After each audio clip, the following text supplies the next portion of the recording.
కనకం పెళ్లి ఆగిపోయింది. పెళ్లి కొడుకు విజయమంగా తిరిగి వచ్చింది. ఆ బిడ్డని గుండెల్లో పెట్టుకుని చూసు. తాతయ్య గారు, ఇంతవరకు జరిగిందంతా చూశారు కదా. నన్ను, కావ్యని, అప్పుని, మా అమ్మా నాన్నల్ని వీళ్ళిద్దరూ ఎన్ని మాటలు అన్నారో విన్నారు కదా. ఇప్పుడు వాళ్ళని ఏం చేయమంటారు? ఏమి చేయనక్కర్లేదు.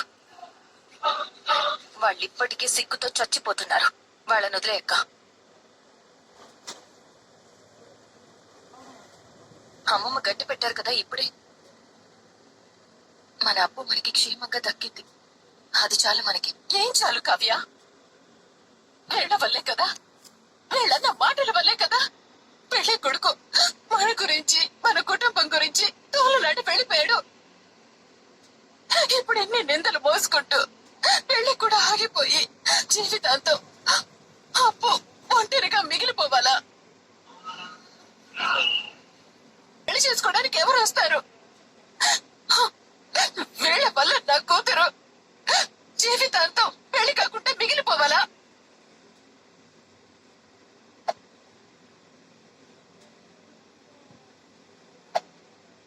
అవసరం లేదు.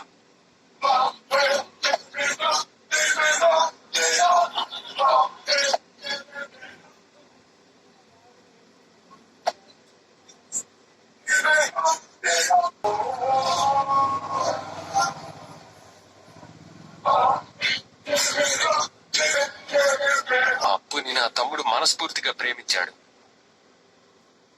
ఎవడి మూలంగా అప్పు మీద నిందలు పడ్డాయో వాడే అప్పు మెడలో తాళి కడతాడు.